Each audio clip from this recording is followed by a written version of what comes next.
دوري أبطال أفريقيا تكملة دور ربع النهائي وترتيب الدوري الإنجليزي بين أول 3 فرق بس: أرسنال وليفربول ومانشستر سيتي. السلام عليكم ورحمة الله وبركاته. قبل ما أبدأ معاكم يا ريت متنسونيش باللايك، عايز أوصل بالفيديو ده لأكبر عدد من اللايكات، والاشتراك في القناة ده شيء أساسي، عايز أوصل ل1000 مشترك. أول حاجة معانا نخش على دوري أبطال أفريقيا تكملة دور ربع النهائي، وكانوا مباراتين 2 بس. أول مباراة معانا ما بين مازيمبي الكونغولي وبيترو أتلتيكو الأنجولي، وقدر مازيمبي الكونغولي إن هو يفوز بنتيجة 2-1 ويصعد إلى دور نصف النهائي.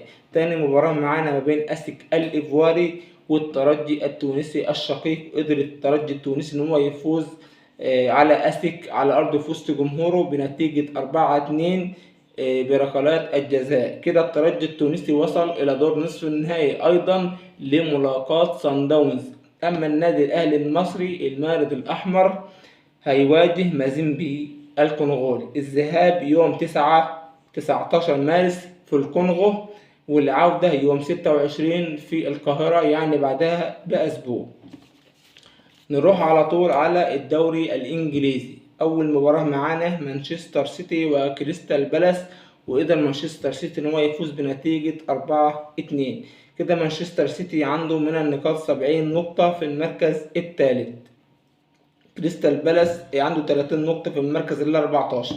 تاني مباراة معانا أرسنال وبرايتون. أرسنال قدر إن هو يفوز بنتيجة 3-0. أرسنال كده عنده 71 نقطة في المركز الأول، أما نادي برايتون 43 نقطة في المركز العاشر. تالت مباراة معانا ليفربول ومانشستر يونايتد، وللأسف الشديد كنت أتمنى إن ليفربول يفوز على مانشستر يونايتد وينتزع الصدارة من جديد، ولكن اتعادلوا مع بعض بنتيجة 2-2. ليفربول كان متقدم الأول بفارق هدف، ولكن مانشستر يونايتد اتعادل وتقدم على ليفربول 2-1، وليفربول قدر ان هو يتعادل في نهاية المباراة وتعادلوا مع بعض بنتيجة 2-2. كده ليفربول في المركز الثاني ولكن عنده 71 نقطة في المركز الثاني. أرسنال في المركز الأول يفرق عن ليفربول بفارق الأهداف.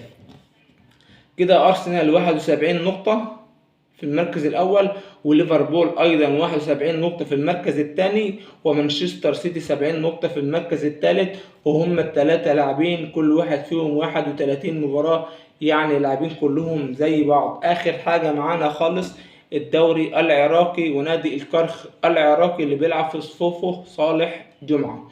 نادي الكرخ كان بيلعب فريق اسمه الميناء في الدوري العراقي، ونادي الكرخ قدر ان هو يفوز بنتيجة 3-1. كده نادي الكرخ عنده من النقاط 22 نقطة في المركز ال16 من أصل 20 فريق في الدوري العراقي. أما نادي الميناء عنده 26 نقطة في المركز ال13. بالمناسبة صالح جمعة بيلعب مع نادي الكرخ العراقي ومقدم مستويات جميلة جدا، وأول مراحل الفريق بصراحة، والفريق يعني بيكسب وفي تفوق دايما. على فكرة صالح جمعة لو كان راح الفريق ده من أول الموسم، الفريق ده كان وصل لمرحلة أحسن من كده في الدوري العراقي، وخاصة إن الفريق ده مش هو أحسن حاجة في الدوري العراقي يعني. عامة هو لسه صالح جمعة لسه رايح لهم، يعني لعب معاهم بس يدوبك 4 أو 5 ماتشات بس، والفريق في تقدم دايما وبيكسب على طول.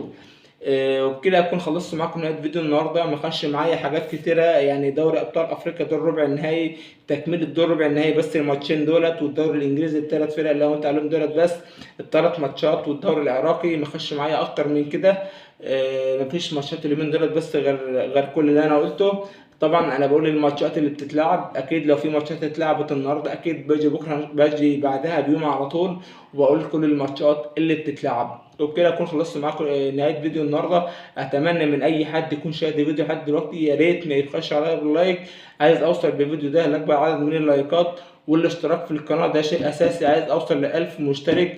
عايزكم تقولوا لي في الكومنتات مين اللي هيفوز بهذه البطوله، بطوله دوري ابطال افريقيا ان شاء الله. انا بتمنى للنادي الاهلي طبعا، وكل طبعا الناس ان شاء الله تكتبوا لي في الكومنتات كل التوفيق للنادي الاهلي المارد الأحمر. والسلام ختام.